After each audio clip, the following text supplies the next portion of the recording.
Hello दोस्तों, तो कैसे हैं आप सभी लोग। आप सभी का एक बार ज़ोरदार स्वागत है हमारे यूट्यूब चैनल पे। तो आज की इस वीडियो में हम लोग नया एक शुरुआत करने वाले हैं बीसीसी 2027 के लिए फिजिक्स का। ठीक है, तो अब वीडियो में जो है आप लोग बने रहिए, चैनल को सब्सक्राइब कर दीजिए। धीरे धीरे आपको पता चलेगा कि चैनल पर क्या क्या नया चीज़ आ रहा है। अब पहले ये तो जान लीजिए कि बीसीसी 2027 के लिए फिजिक्स का शुरुआत हो चुका है और इसमें सबसे पहले हम वेक्टर पढ़ेंगे। तो आपके मन में क्वेश्चन आएगा कि हमारा तो सबसे पहला चैप्टर यूनिट एंड मेजरमेंट है और दूसरा चैप्टर मोशन है, मोशन इन स्ट्रेट लाइन, फिर मोशन इन प्लेन यानी कि मोशन इन 1D, फिर मोशन इन 2D। उसके बाद न्यूटन लॉज ऑफ मोशन है, फिर फ्रिक्शन है, फिर वर्क एनर्जी पावर, ऐसे करके बहुत सारा चैप्टर है।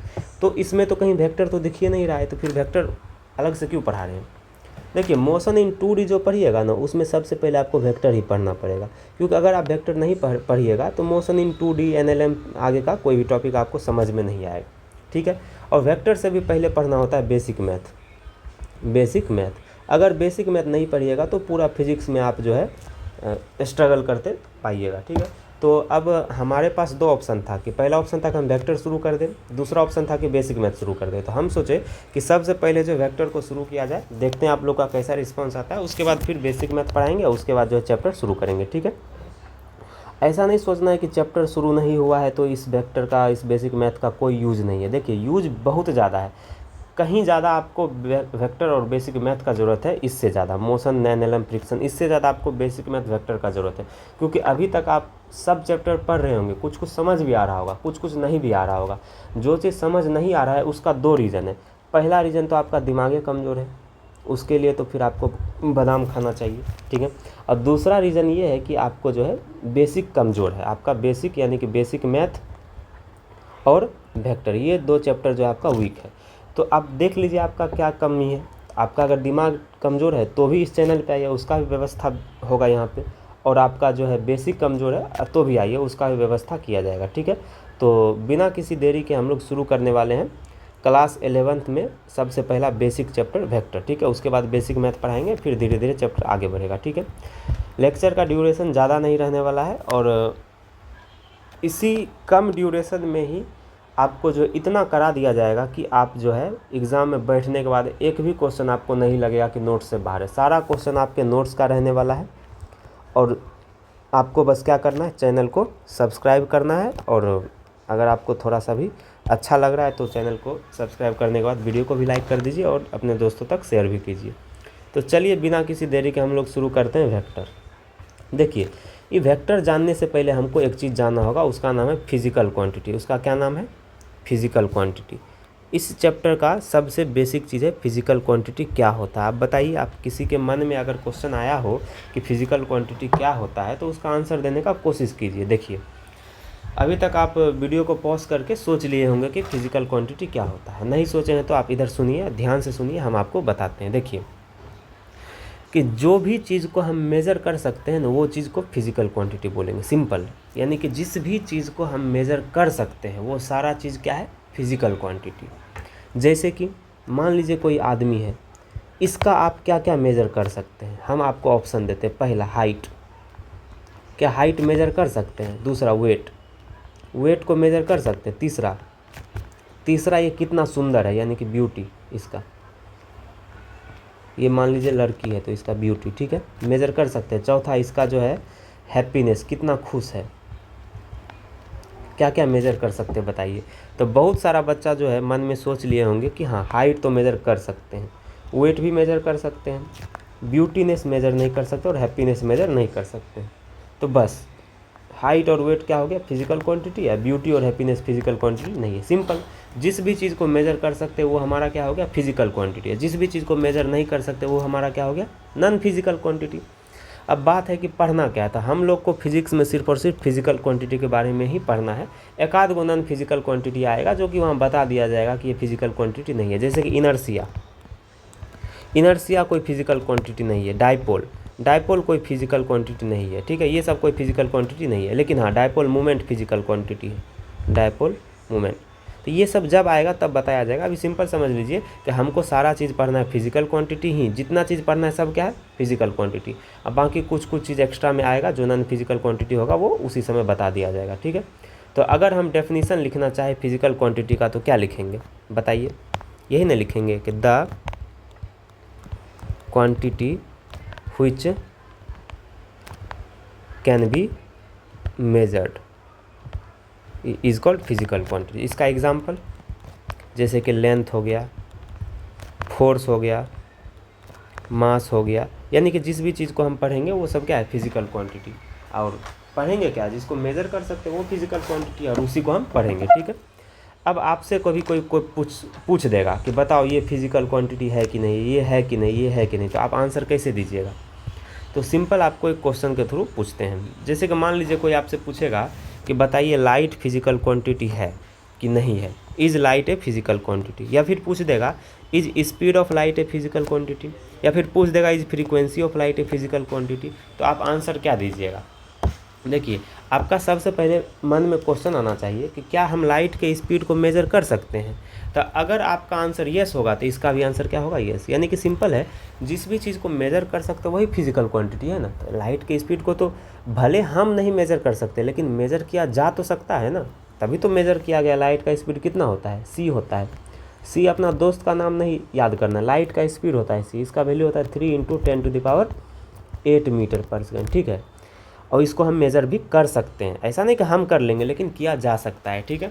लाइट का फ्रीक्वेंसी, इसको भी मेज़र किया जा सकता है। लाइट का वेवलेंथ, अगर पूछ देगा लाइट का वेवलेंथ, तो इसको भी क्या कर सकते हैं, मेज़र कर सकते हैं, लेकिन लाइट को मेज़र नहीं कर सकते। लाइट को सिंपली में कभी पूछ देगा कि बताओ लाइट को मेज़र कर सकते हैं, तो बोलना नहीं। लाइट का फ्रीक्वेंसी, लाइट का इंटेंसिटी, लाइट का वेवलेंथ, लाइट का स्पीड, ये सब को मेज़र कर सकते हैं, लाइट को हम नहीं कर सकते हैं। बाकी उसी तरह से वाटर को हम मेज़र नहीं कर सकते, लेकिन वाटर का वॉल्यूम हो गया, वाटर का मास हो गया, वाटर का टेम्परेचर हो गया, ये सब को हम मेज़र कर सकते हैं। आ गया समझ में। तो चलिए इसको नोट कर लीजिए, ठीक है। कॉपी पेन लेके लिखना है, ठीक है। ऐसा नहीं कि स्क्रीनशॉट ले लेना है, गैलरी भरते जाना है, फिर किसी दिन मूड बना सबको डिलीट कर दिए, ऐसा नहीं है। कॉपी पेन निकाल के बैठिए, लिखते जाइए, ठीक है।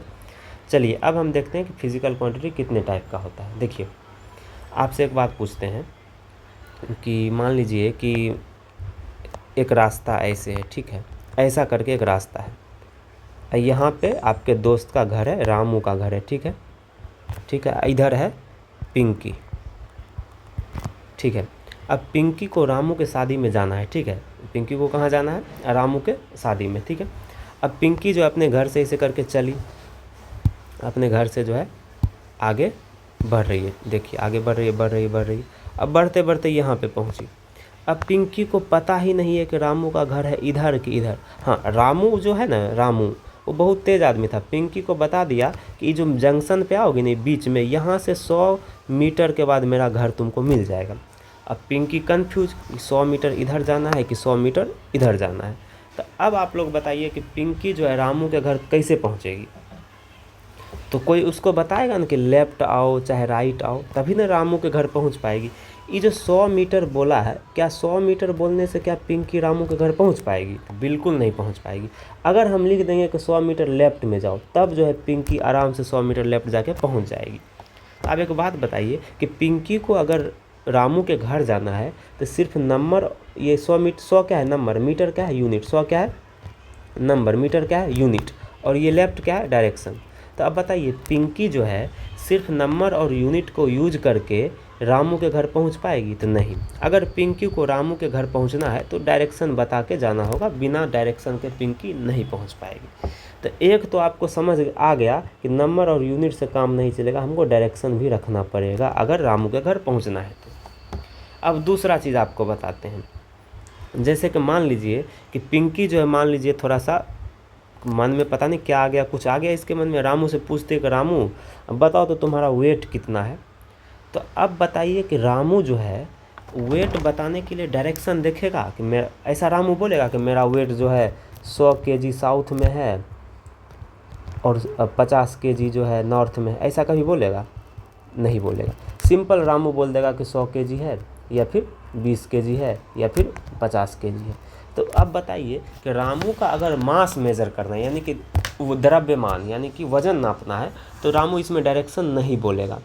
लेकिन रामू को अगर पिंकी को अपने घर बुलाना है तो डायरेक्शन बोलेगा। तो एक बात बताइए, रामू जो है 2 चीज़ बोला, एक चीज़ बोलने में डायरेक्शन बताया और एक चीज़ बोलते समय डायरेक्शन नहीं बताया। किसको बोलते समय डायरेक्शन बताया?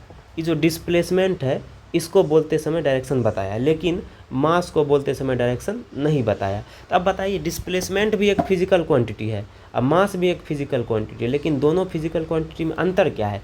एक फिजिकल क्वांटिटी में डायरेक्शन है और एक फिजिकल क्वांटिटी में डायरेक्शन नहीं है। तो अब बताइए, हमारे पास तो फिजिकल क्वांटिटी भी दो टाइप का हो गया। एक ऐसा फिजिकल क्वांटिटी जिसको बताने के लिए डायरेक्शन बताना ज़रूरी है, और एक ऐसा फिजिकल क्वांटिटी है जिसको बताने के लिए डायरेक्शन बताने का ज़रूरत नहीं है। यानी कि फिजिकल क्वांटिटी भी हमारे पास कितना है?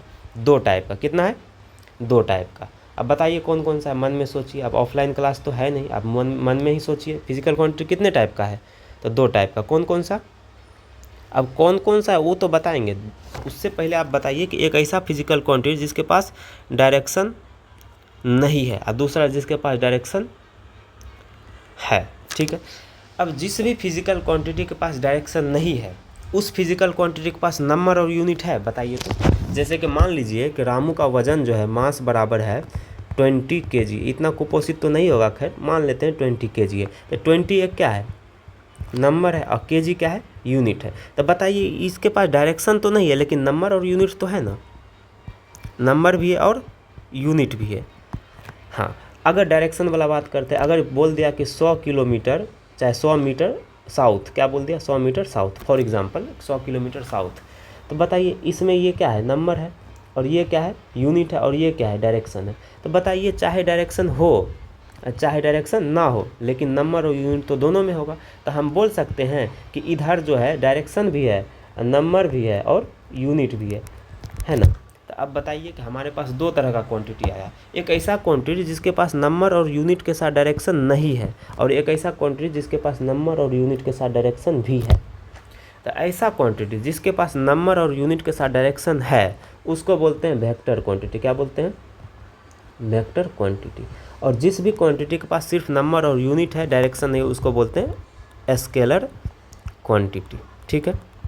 तो हमारे पास फिजिकल क्वांटिटी दो टाइप का हुआ, एक स्केलर क्वांटिटी, एक वेक्टर। देखिए, हम डायरेक्शन के बेसिस पे देखें, जिसके पास डायरेक्शन होगा उसको स्केलर बोलेंगे, जिसके पास नहीं होगा उसको वेक्टर बोलेंगे। लेकिन फिजिकल क्वांटिटी और भी टाइप का होता है, fundamental physical quantity, derived quantity, वो उसका बेसिस अलग होता है। आप मान लीजिए कि आपको जो एक बोरा आम दे दिया जाएगा, बोलेगा इस आम को दो भाग में बांटो, तो आप क्या करिएगा? आप पूछिएगा ना कि लंबाई के चौड़ाई, यानी कि कितना बड़ा आम, छोटा आम को साइड करना है, अब बड़ा आम को अलग साइड करना है। यानी कि आम के साइज़ के बेसिस पे छांटना है, या फिर आम के कलर के बेसिस पे, हरा आम को इधर रखना है और पीला आम को इधर रखना है। तो आप जो आम को दो भाग में बांट रहे हैं, बांटने का कुछ बेसिस होगा ना, कि कलर का बेसिस है, यानी कि कलर के बेसिस पे आम को दो भाग में बांटेंगे, या फिर आम के साइज़ के बेसिस पे दो भाग में बांटेंगे, तो कुछ बेसिस होगा ना। तो इसी तरह से फिजिकल क्वांटिटी में डायरेक्शन के बेसिस पे दो भाग में है, स्केलर और वेक्टर। और दूसरा बेसिस पे भी दो भाग में है फिजिकल क्वांटिटी, दूसरे बेसिस पे भी कितने टाइप का है? दो टाइप का। एक है फंडामेंटल फिजिकल क्वांटिटी, या एक है डिराइव्ड फिजिकल क्वांटिटी। ठीक है। तो वो अलग पढ़ेंगे, वो यूनिट डायमेंशन जब पढ़ेंगे तब बताएंगे। अभी सिंपल समझिए कि फिजिकल क्वांटिटी दो टाइप का हो। एक ऐसा क्वांटिटी जिसके पास सिर्फ और सिर्फ क्या है? नंबर यूनिट है। क्या है? Number unit. और नंबर और यूनिट, ये दोनों को हम मिला के मैग्नीट्यूड बोलते हैं। क्या बोलते हैं? मैग्नीट्यूड। सिंपल। तो यानी कि बोल सकते हैं स्केलर क्वांटिटी ऐसा क्वांटिटी है जिसके पास सिर्फ और सिर्फ मैग्नीट्यूड हो, और वेक्टर में मैग्नीट्यूड के साथ साथ डायरेक्शन भी हो, बोल सकते हैं ना। तो चलिए, इसी चीज़ को आप लोग साथ में लिखिए, लिखने का कोशिश कीजिए, साथ में ही लिखिए। तो अरे आप ही को बोल रहे हैं, लिखिए लिखिए, नोटिफिकेशन नहीं चेक करना है, लिखना है। ठीक है। The quantity having only magnitude, इसमें क्या लिखेंगे? The quantity having both magnitude and direction. आ गया समझ में कि ऐसा क्वांटिटी जिसके पास सिर्फ मैग्नीट्यूड है वो क्या है? स्केलर है। जिसके पास दोनों चीज़ें वो क्या है? वेक्टर। चलिए, अब इतना तो हो गया। अब आगे आपको थोड़ा सा एक एग्जांपल में समझाते हैं।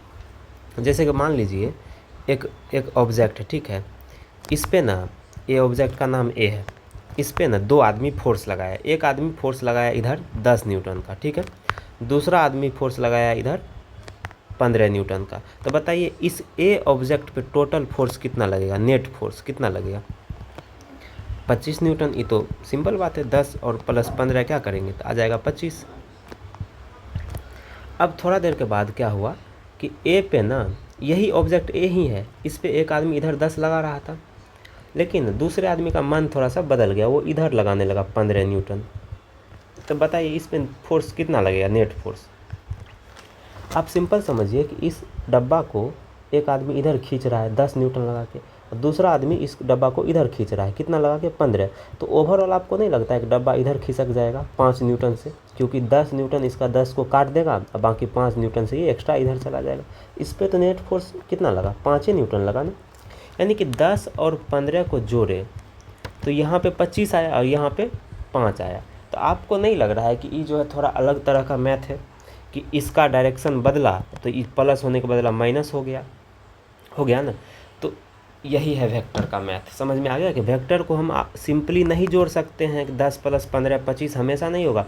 10 + 15 जो है ना 12 भी हो सकता है, 13 भी हो सकता है, 14 भी हो सकता है, और 7 भी हो सकता है, 8 भी, कुछ भी हो सकता है।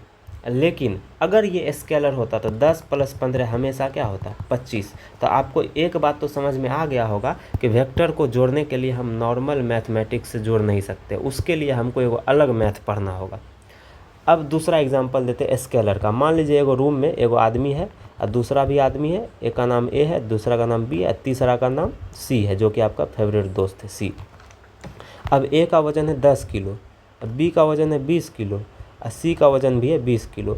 तो आप बताइए टोटल वज़न कितना होगा? आपको पता है 10 + 20 अब प्लस में 20 कर दीजिएगा तो कितना 50 केजी हो जाएगा।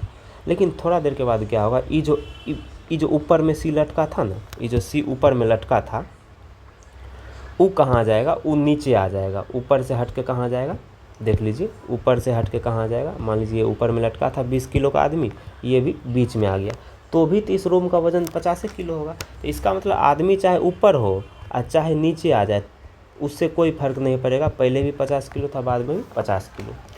तो इसका मतलब वज़न को नापने के लिए हम डायरेक्शन नहीं देख रहे हैं, वज़न को नापने के लिए हम डायरेक्शन नहीं देख रहे हैं, चाहे ऊपर हो चाहे नीचे हो, चाहे इधर घुमा हो चाहे इधर घुमा हो, हर केस में 85 केजी आएगा। लेकिन फोर्स को देखने के लिए डायरेक्शन देखा जा रहा है कि फोर्स जो है अगर इधर लग रहा है तो जुड़ जाएगा, इधर लग रहा है तो घट जाएगा। तो इसका मतलब हमारे पास जो फिजिकल क्वांटिटी दो है, एक स्केलर क्वांटिटी एक वेक्टर क्वांटिटी। तो स्केलर क्वांटिटी जैसे कि मास हो गया, इसका एग्जांपल बताएंगे। तो स्केलर क्वांटिटी को जोड़ने के लिए हमको कोई अलग से मैथ नहीं पढ़ना होगा, हम नॉर्मल जो मैथ हम जानते हैं उसी को यूज़ करके हम स्केलर क्वांटिटी को जोड़ सकते हैं। लेकिन वेक्टर को जोड़ने के लिए, घटाने के लिए, मल्टीप्लाई करने के लिए हमको अलग मैथ पढ़ना होगा। आया समझ में? तो यहाँ पे हम लिख सकते हैं कि vector can be added, multiplied और सब्ट्रैक्टेड बाय, अच्छे से लिख देते हैं, यूजिंग, साथ में लिख रहे हैं ना, ऐसा नहीं कि बस ईयरफोन लगा लिए हैं और टैब में देख रहे हैं लेक्चर, मोबाइल से चैटिंग चल रहा है, ऐसा नहीं करना है। Vector can be added, multiplied और subtracted by using simple mathematics. ठीक है, यहाँ पे क्या लिखेंगे, यहाँ सॉरी वेक्टर नहीं स्केलर आएगा ना। देखिए आप लोग बताते भी नहीं है, कुछ गड़बड़ी हो जाता है, कोई बात नहीं, हम ही देख लिए। कुछ गड़बड़ी होगा तो कमेंट में कर सकते हैं, ठीक है, कि यहाँ पे सर गलती से ये लिखा गया वो लिखा गया। ठीक है, अगला क्या लिखेंगे कि अगला इसी को हम कॉपी कर दे रहे हैं, हमारे लिए तो आसान है लेकिन आपको जो है लिखना है, आपको कॉपी पेस्ट नहीं करना है। ठीक है, तो अगला हम लिखेंगे वेक्टर के बारे में। ठीक है, तो लिखेंगे कि vector can be added, multiplied और सब्ट्रैक्टेड बाय यूजिंग सिंपल, नहीं कौन सा, सिंपल मैथमेटिक्स नहीं यूज़ करेंगे, कौन सा करेंगे, डिम्पल नहीं, सिंपल नहीं, वेक्टोरियल मैथमेटिक्स, वेक्टोरियल मैथमेटिक्स। ठीक है। सिंपल है कि वेक्टर को जोड़ने के लिए वेक्टोरियल मैथमेटिक्स पढ़ेंगे और स्केलर को जोड़ने के लिए हम सिंपल मैथ पढ़ेंगे। सिंपल कौन सा, जो हम पढ़ते आ रहे हैं बचपन से। वेक्टोरियल कौन सा, तो वेक्टोरियल हम पढ़ेंगे, वेक्टोरियल एडिशन भी पढ़ेंगे, वेक्टोरियल सब्ट्रैक्शन भी पढ़ेंगे, वेक्टोरियल मल्टीप्लिकेशन भी पढ़ेंगे, और वेक्टोरियल डिवीजन जैसा कोई चीज़ नहीं होता है, ठीक है। तो ये 3 चीज़ हमको पढ़ना है, और ये 3 चीज़ पढ़ेंगे चैप्टर ख़त्म हो जाएगा। तो एक एक करके पढ़ेंगे, लेकिन वेक्टोरियल एडिशन सब्ट्रैक्शन मल्टीप्लिकेशन आने में थोड़ा समय लगेगा, उसके पहले थोड़ा कुछ कुछ पढ़ना होगा, ठीक है। तो अब हमारा पता चल गया है कि हमको इस चैप्टर में वेक्टर के बारे में पढ़ना है, और वेक्टर एक ऐसा चीज़ है जिसके पास मैग्नीट्यूड भी होता है और डायरेक्शन भी होता है, और जिसको हम नॉर्मली ऐड सब्ट्रैक्ट मल्टीप्लाई नहीं कर सकते। उसके लिए हमको एक मैथमेटिक्स पढ़ना होगा जिसको बोलते हैं वेक्टोरियल मैथमेटिक्स, ठीक है। अब हम आते हैं थोड़ा सा एक चीज़ के पास कि मैग्नीट्यूड क्या होता है। कि जैसे कि कहीं लिखा हुआ है कि 100 किलो, कहीं लिखा हुआ है 150 मीटर पर सेकंड, कहीं लिखा है 20 ग्राम। तो बताइए इस तीनों में जो है मैग्नीट्यूड क्या है। तो देखिए पहला में मैग्नीट्यूड क्या होगा, 100 होगा, दूसरे में मैग्नीट्यूड कितना होगा, 150 होगा, तीसरे का मैग्नीट्यूड कितना होगा, 20 होगा। तो ऐसा बिल्कुल भी नहीं है। पहला का मैग्नीट्यूड 100 kg दोनों होगा। क्यों, अभी थोड़ा देर पहले बताए थे ना, 100 क्या है, एगो नंबर है, क्या है, नंबर है, और kg क्या है, यूनिट है। और नंबर और यूनिट मिलेगा तभी एक चीज़ बनता है, उसको मैग्नीट्यूड बोलते हैं। समझ में आया। सिर्फ नंबर नहीं बोलने से हो जाएगा, सिर्फ मैग्नीट्यूड सिर्फ यूनिट बोलने से नहीं हो जाएगा। हमको अगर मैग्नीट्यूड बोलना है तो हमको नंबर और यूनिट दोनों बोलना होगा। कि यहाँ पे इस हेडिंग को मैग्नीट्यूड लिखिए, अब बाकी हम जो लिखते हैं आप लोग क्या करिए, छपाई करिए, जो कि आप लोग का फेवरेट टॉपिक है। ऑफलाइन क्लास में तो पूरा छापने में लगे होंगे, टीचर समझा रहे हैं, बच्चा छाप रहा है। ऐसा नहीं करना है, यहाँ समझना है उसके बाद लिखना है। जैसे कि मान लीजिए कहीं लिखा है मास बराबर 10 kg, ठीक है, लेंथ बराबर 50 सेंटीमीटर।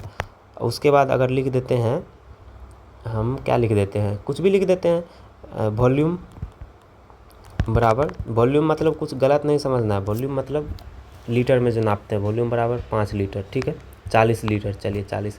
तो इसमें जो ये जो है ना 10, ये जो है 10, 50 और 40, ये है क्या, ये हमारा नंबर है। केजी और सेंटीमीटर और लेंथ ये क्या है, ये हमारा यूनिट। ये क्या है, ये क्या है, नंबर है, और ये क्या है, यूनिट है।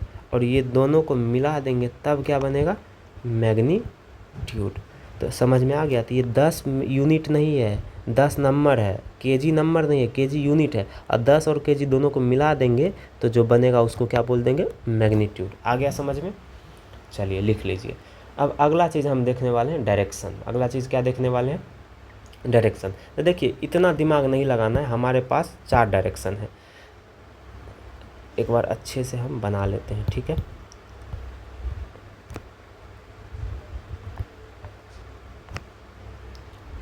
देखिए मेनली हमारे पास 4 डायरेक्शन है, ठीक है। एक को हम बोलते हैं ईस्ट, क्या बोलते हैं, ईस्ट। एक को क्या बोलते हैं, ईस्ट। एक को वेस्ट बोलते हैं, क्या बोलते हैं, वेस्ट। तो कभी भी ईस्ट का मतलब आप ये समझिएगा, वेस्ट का मतलब आप ये समझिए। देखिए हम ईस्ट ऊपर वाले को ही बोल सकते हैं। अगर ऊपर वाले को ईस्ट बोलेंगे तो हमको नीचे वाले को वेस्ट बोलना पड़ेगा। अगर हम इधर ईस्ट बोलेंगे तो इधर वाले को हमको वेस्ट बोलना पड़ेगा। यानी कि हम ईस्ट और वेस्ट हम कहीं भी मान सकते हैं, लेकिन पूरा एक कन्वेंशन यानी कि परंपरा बनता आया है कि ईस्ट इसी को माना जाता है। हर एक बुक में हर एक टीचर को हर एक टीचर इसी को ईस्ट समझता है, हर एक स्टूडेंट भी इसी को समझेगा। तब ना आप कहीं कॉपी में लिखिएगा तो टीचर चेक करेगा तो उसको आसानी होगा। अब मान लीजिए कि कोई ईस्ट इसको माना है, कोई इसको माना है, कोई इसको माना है, तो फिर गड़बड़ हो जाएगा ना। इसीलिए आपको भी यही मानना है ईस्ट, इसी को क्या मानना है, वेस्ट। ऊपर वाले को मानना है नॉर्थ, क्या मानना है, नॉर्थ। और नीचे वाले को मानना है साउथ। ये 4 डायरेक्शन हो गया। अब बाकी 2 डायरेक्शन और होता है। एक ऊपर वाले को अप बोलते हैं, नीचे वाले को डाउन बोलते हैं, क्या बोलते हैं, डाउन। ऊपर अप यानी कि मान लीजिए कि धरती से कोई चीज़ निकल के, मान लीजिए रामायण महाभारत में तीर होता है ना, ऐसे तीर, ये तीर मान लीजिए धरती से निकल के आपके तरफ आ रहा है। तो आपके तरफ जब तीर आएगा तो आपको एक बिंदु जैसा दिखाई देगा ना। तो आपको एक बिंदु से दिखाते हैं, डॉट से। आपको किससे दिखाते हैं, डॉट से। अब मान लीजिए कि तीर आपसे दूर जाएगा, मान लीजिए आपके आँख से निकल के तीर धरती में लग रहा है, आप बन गए भीष्म पितामह, आँखें से तीर निकल रहा है। तो तीर निकल के धरती में जा रहा है तो आपको क्या दिखेगा कि तीर का पीछे वाला ऐसा क्रॉस जैसा दिखेगा। तो कोई भी चीज़ आपसे दूर जाता है ना, यानी धरती के अंदर जा रहा है, तो उसको बोलेंगे क्रॉस। और कोई चीज़ धरती से निकल रहा है, यानी कि आपके कॉपी से, पेज से, मोबाइल से कोई चीज़ निकल रहा है, तो उसको हम बोलेंगे डॉट। और कोई चीज़ अंदर जा रहा है तो उसको हम क्या बोल देंगे, क्रॉस। तो अप को हम बोल देंगे डॉट से, और डाउन को हम बोल देंगे क्या चीज़, क्रॉस से। इतना समझ में आ गया। तो हमारे पास 4 डायरेक्शन हुआ। अब इसी east, west, north, south, up, down को हम अलग अलग तरह से दिखाते हैं। ईस्ट को हम एक्स एक्सिस बोलते हैं, वेस्ट को माइनस एक्स बोलते हैं, नॉर्थ को वाई बोलते हैं, और साउथ को पता है क्या बोलते हैं, माइनस वाई। ये तो आपको पता ही होगा।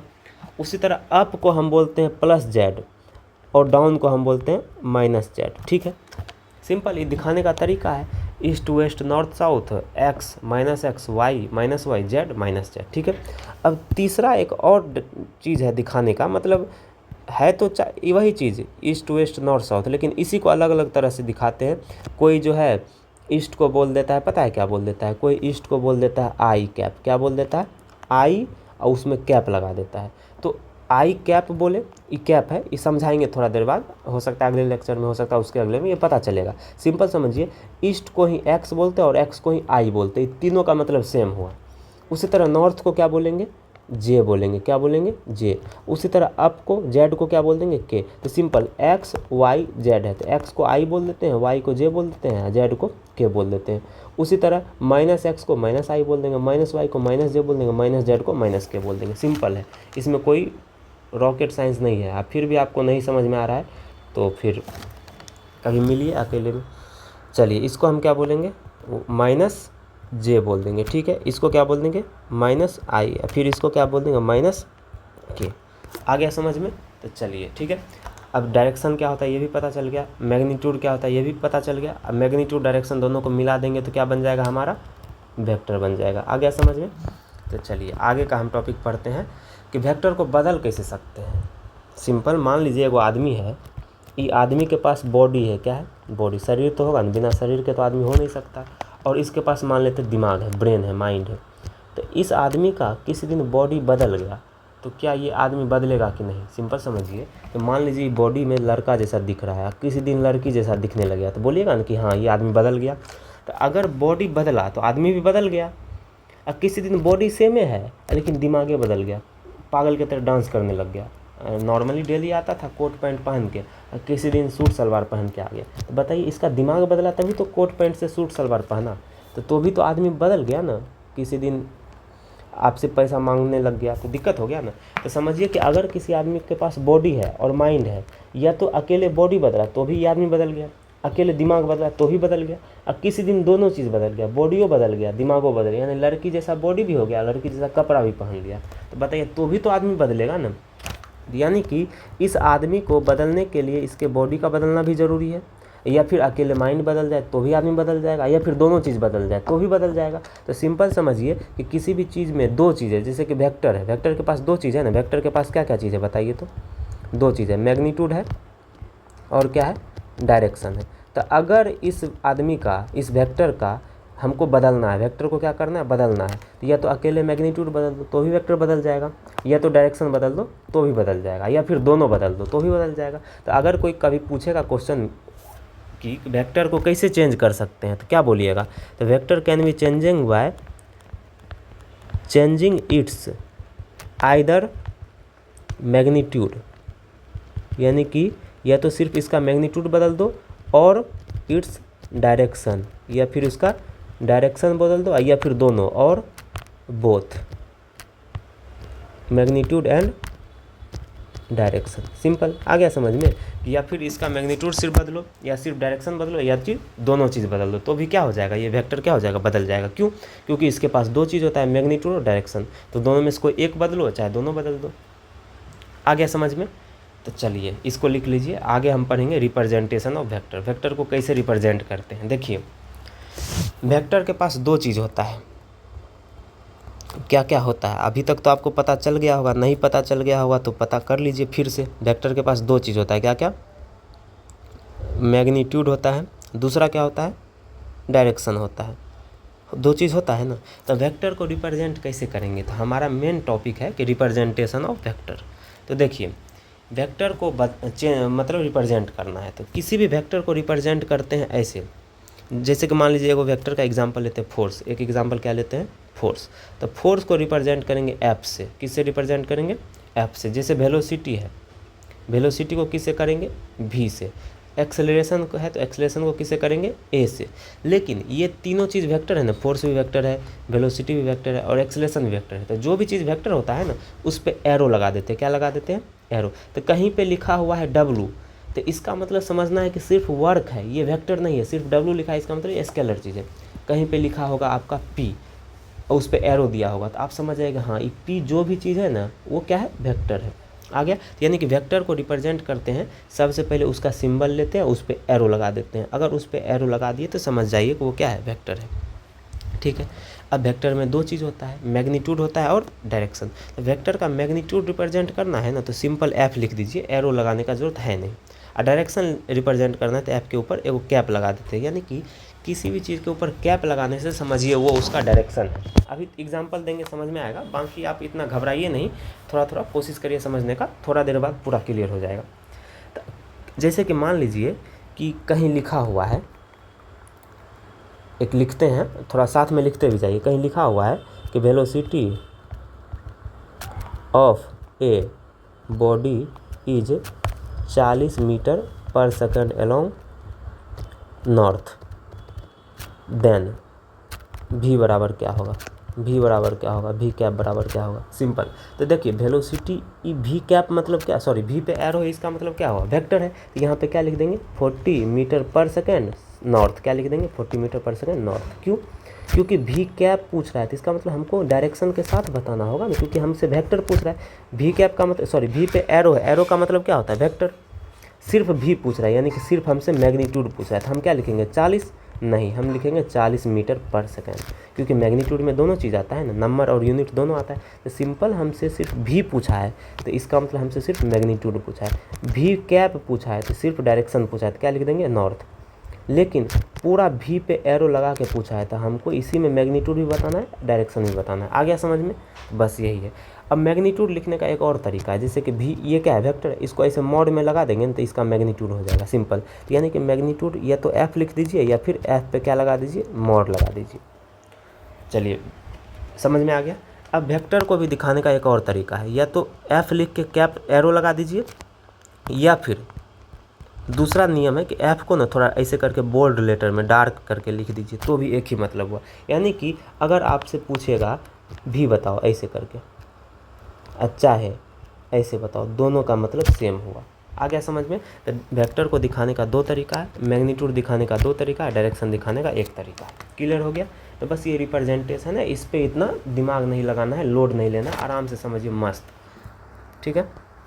चलिए अगला है ग्राफिकल रिप्रेजेंटेशन। देखिए आपको एक चीज़ समझाते हैं, जैसे कि मान लीजिए ये ना, ये क्या है?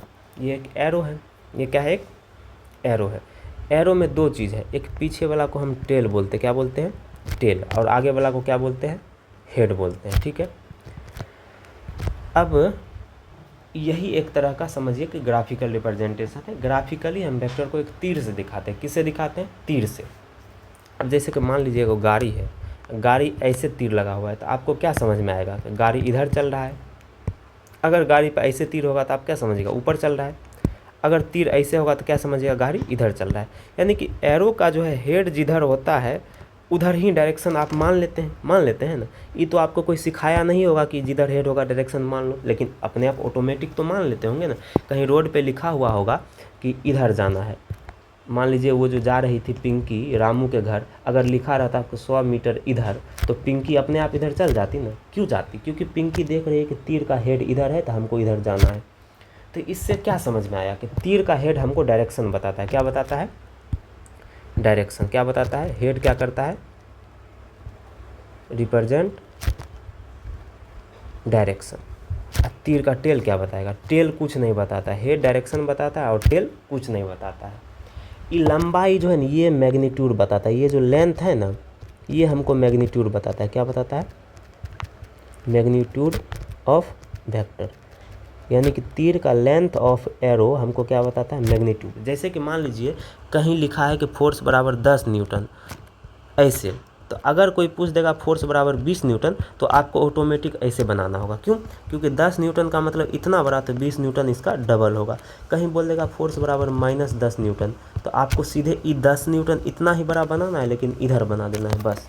यानी कि माइनस लगने से डायरेक्शन बदल गया। तो इससे क्या समझ में आया कि ई डायरेक्शन हमको बताता है कौन? एरो का हेड, और मैग्नीट्यूड बताता है इसका लेंथ। अगर लेंथ डबल हो गया तो मैग्नीट्यूड भी क्या हो गया? डबल हो गया। लेंथ जो है 10 गुना हो गया तो मैग्नीट्यूड भी कितना? 10 गुना हो जाएगा। तो सिंपल समझिए, ग्राफिकली जो है एक वेक्टर को एरो से दिखाते हैं। ग्राफिकली कैसे दिखाते हैं? एरो से। तो यानी कि लिख देंगे graphically vector is represented by arrow. Arrow में दो चीज़ होता है। एरो में क्या होता है? हेड भी होता है और उसका लेंथ भी होता है। ठीक है, हेड हमको क्या बताता है? डायरेक्शन। क्या बताता है? डायरेक्शन। और लेंथ हमको क्या बताता है?